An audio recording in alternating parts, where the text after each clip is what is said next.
Hello everyone. So today's cards are coming from the Angels and Ancestors deck, and we have Animal Guardian, Hermit, and Broken Arrow.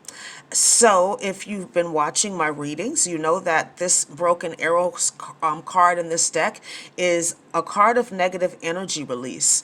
So there's a message here about trusting the information that you get during your meditation. For some of you, your meditation,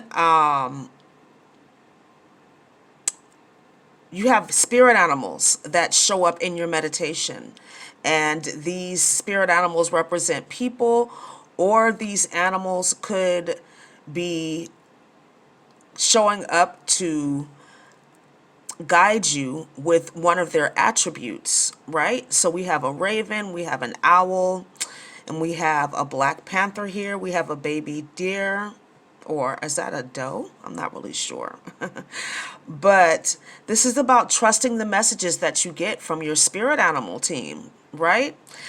Raven and Black Panther, these are both animals of dualistic nature, right? They have dark and light sides, and oftentimes they show up more in their shadow as far as when I do my readings. So there's a message here about spells being broken, okay? There's a lot of information about that circulating in the Oracle card and Tarot community about generational curses being broken, mental spells being broken. I feel like a lot of that has to do with the work that you've done on yourself and perhaps the guidance that you've gotten from your spirit animal team, right? Remember that animals can only be what they are. That's another message too, that you need to be authentic, retreating and recharging. So perhaps you've gone through a time where you were discovering your powers or your gifts, if you will. And with that discovery sometimes comes the additional discovery of you carrying a lot of energy that isn't yours. You're learning to trust your instincts, right? Through your meditation, through your spiritual practices is how you learn to trust yourself, how you learn to trust the messages that you're getting. There are certain spirit animals that can show up. How do I say this? So there are people, okay, that know how to shapeshift, and they can change into different spirit animals or different beings even, right? Sometimes these people know how to shift into deities, right? And enter people's consciousness, enter people's energy to trick them, to fool them.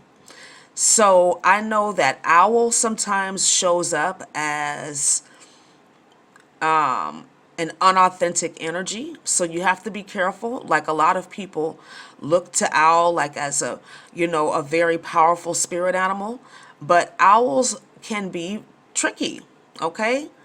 Sometimes entities can show up as different types of owls. So that's a message for somebody.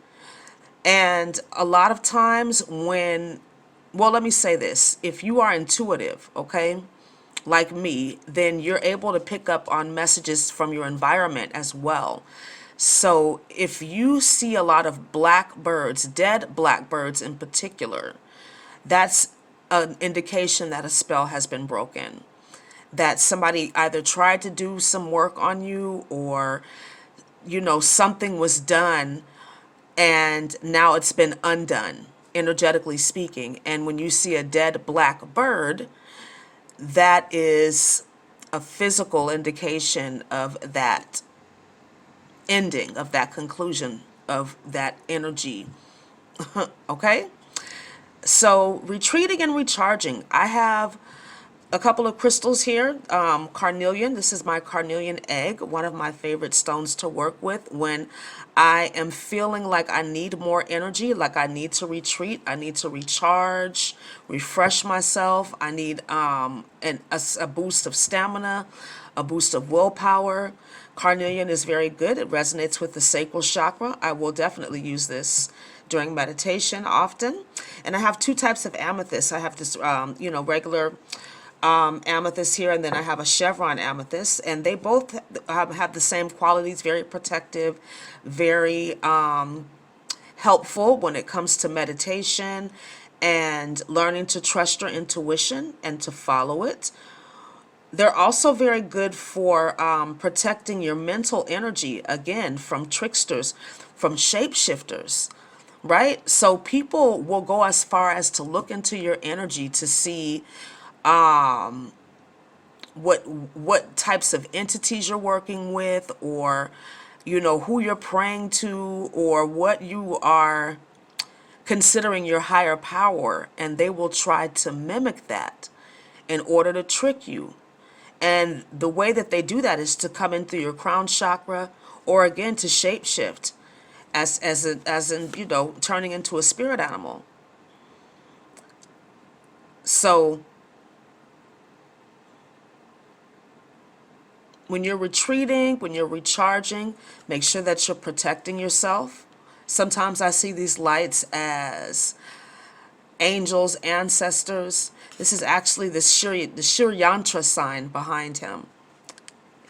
So, yeah, trust your instincts, right? Remember that animals can only be what they are. So there's a message here about being authentic as well. And one of the ways to authenticity is going within, right? Looking inside of yourself to figure out who you are, releasing other people's energies, other people's projections, right? Embracing the energy of peace within yourself. Okay? So thank you so much for listening and watching. I hope this was helpful for you. Please like, comment, subscribe, and share. And I look forward to speaking to you again really soon. Have a wonderful day. Namaste.